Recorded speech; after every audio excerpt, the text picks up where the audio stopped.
Vamos a recibir al presidente del Banco Central de Bolivia, Marcelo Zabalaga Estrada. Buenos días. Quiero saludar en primer lugar a nuestro presidente constitucional, compañero Evo Morales, al ministro de Hidrocarburos y Energía, Luis Alberto Sánchez, al presidente de YPFB Corporación, Guillermo Achán, al secretario ejecutivo de la Federación de Petroleros de Bolivia, José Domingo Vázquez, a los miembros del directorio de YPFB, gerentes, directores, trabajadores de yacimiento y sus empresas subsidiarias, senadores y diputados de Tarija, organizaciones sociales, empresarios privados, compañeras y compañeros. Quiero relatarles dos cuentos, un cuento largo y un cuento corto. Vamos a empezar por el cuento largo. Muchas veces nos preguntan al Banco Central, ¿cómo puede ser que tengamos tanta plata? Aquí el exministro de Energía, compañero Juan José Sosa, hace 3 años en el Banco Central, no podía creer que estábamos firmando un crédito por $1.000 millones para la planta de urea y amoníaco de Cochabamba. Y comparaba ese momento a la firma que se dieron años antes con Fondo Monetario, con Banco Mundial, y que un banco de un país pobre como el nuestro tuviese esa cantidad de dinero. Y quiero explicarles por qué. Porque a veces no se entiende. Y ahora, como dice el presidente de Yacimientos, 1.800 millones de dólares, 12.800 millones de bolivianos. Y es por lo siguiente. Hace 10 años nuestro Producto Interno Bruto era un poco más de 9.000 millones de dólares. Y éramos casi el mismo número de habitantes. Pero ingresó al país un gobierno con dirigentes de larga lucha que decidió que la riqueza boliviana fuese para los bolivianos. Y esa gran decisión generó una serie de medidas que les voy a describir. La primera medida, sin duda, la más importante, fue la nacionalización del petróleo, del gas en concreto. Y se dijo que el gas era boliviano no solo en yacimientos, sino saliendo de pozos. Entonces, lo que había hecho GONI y los otros gobiernos de entregar nuestros recursos naturales, el gas, el petróleo, a las empresas extranjeras, el decreto de nacionalización dijo no, ahora esa materia prima, ese recurso va a ser de Bolivia, de los bolivianos, y el gobierno va a administrar. Entonces, prácticamente las petroleras se han convertido en empresas administradoras de nuestra riqueza.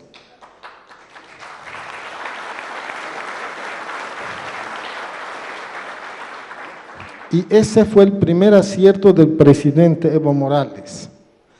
Y hay que decir, y él lo relata frecuentemente, que el único que tuvo el valor de nacionalizar, de revertir un hecho histórico, de haber regalado nuestros recursos naturales a empresas petroleras, fue él. Todos los que lo acompañaban tenían miedo, pero él lo hizo. Igual que ahora se enfrenta a Chile y va a recuperar nuestro mar y el Silala, lo hizo con nuestro gas natural.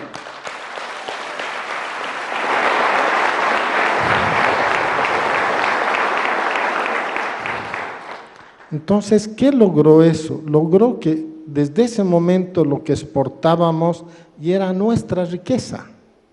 Y ese dinero era nuestro, ya no de las petroleras extranjeras. Y eso permitió que empecemos a acumular dinero, empecemos a acumular dólares.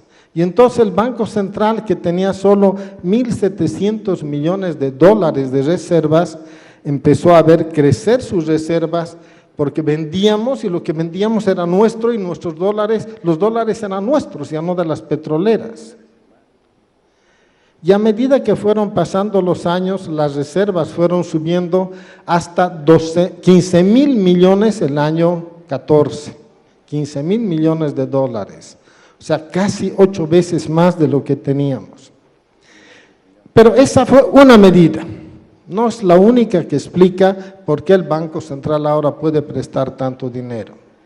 La segunda medida fue recuperar la soberanía en nuestras políticas económicas. Antes nos dictaban las medidas que debíamos tomar el Fondo Monetario y el Banco Mundial.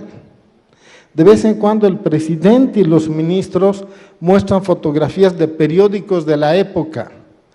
Y el 2002, 2003 se leía: el Fondo Monetario viene a revisar el plan de gobierno.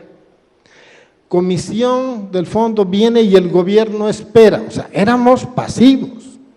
No éramos capaces de gobernar nuestro propio país. Y desde el 2006 el gobierno dijo: ya no. Ahora nos gobernamos nosotros, soberanamente. Y el presidente y sus ministros empezaron a decidir sobre cómo íbamos a organizar la economía de nuestro país. Entonces empezamos a tomar políticas en interés del país, ya no en interés de las petroleras, ni de empresarios, ni pequeños grupos. Y eso empezó a generar una corriente diferente del uso de los excedentes, porque los excedentes, estos recursos que recuperamos con la nacionalización, no se guardaban afuera por si acaso, aumentaron las reservas, pero se traducían en el mismo monto en moneda nacional. Por decirlo de una manera fácil, YPFB exportaba y deposita, ya actualmente igual, deposita el dinero en dólares en las cuentas del Banco Central y el Banco Central le da el equivalente en moneda nacional. YPFB recibe, distribuye a gobernaciones, municipios, universidades, y así fue creciendo una bola de nieve. Este gobierno y su economía y la economía nacional es como una bola de nieve. Fue creciendo año que pasaba. Y la tercera gran medida que tomó el gobierno del presidente, que tomamos, fue redistribuir la riqueza.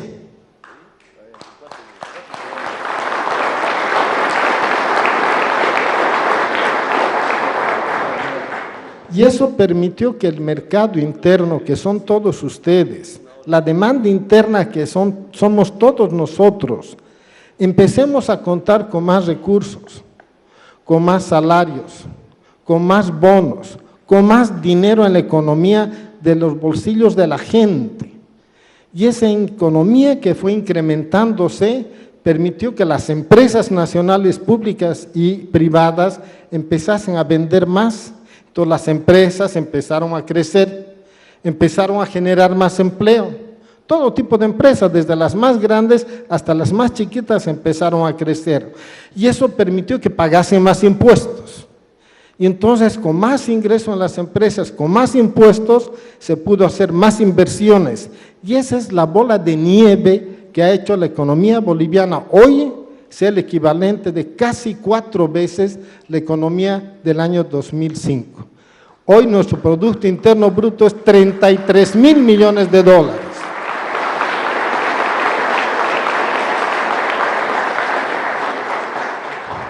Y finalmente, un último elemento donde todo el gobierno se comprometió es que se decidió bolivianizar la economía.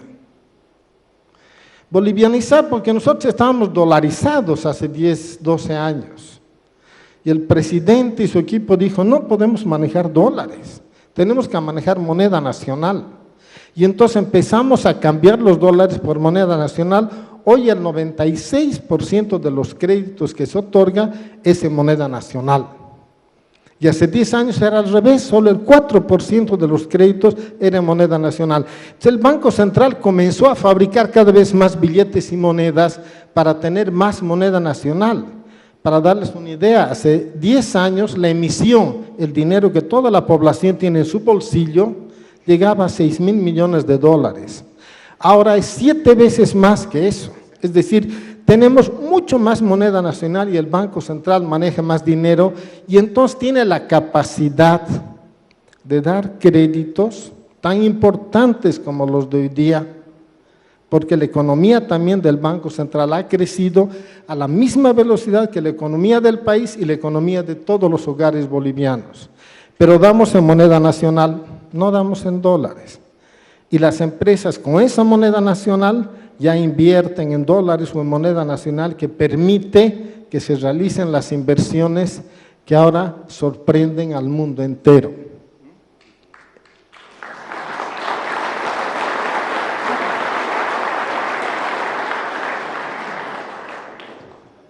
Nos comparan con países tan grandes como la India.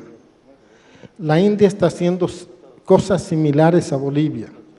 Está invirtiendo desde el Estado para superar la crisis. Yo decía hace unos días, el mejor blindaje que tenemos es que tenemos un gobierno que invierte mucho dinero y que quiere invertir mucho dinero para generar fuentes de trabajo, para producir cada vez más bienes y servicios, y esa es la virtud que tiene el gobierno del presidente Evo Morales.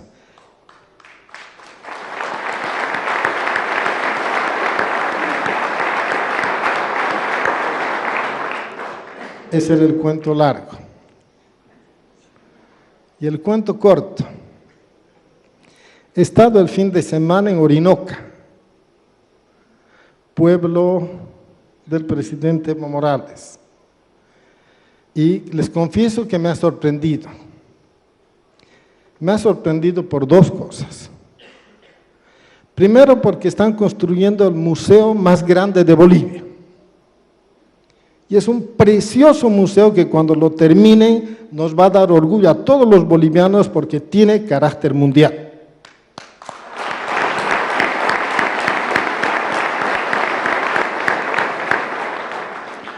Y en segundo lugar, porque he conocido a los orinoqueños y a las orinoqueñas. Y recién he entendido por qué el presidente es como es. Es gente muy inteligente, es gente muy directa, es gente muy conocedora de lo que pasa en Bolivia y en el mundo. Tuve que dar una charla y como pocas veces me han hecho preguntas tan agudas que me han puesto en problemas. Presidente, felicidades.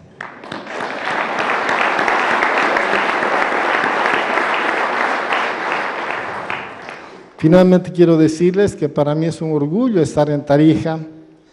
No he estado muchas veces, pero cada vez que vengo, en el tono de la gente, escucho esa calidez, esa generosidad de su pueblo que nos acoge siempre con tanta amabilidad y simpatía. Muchas gracias.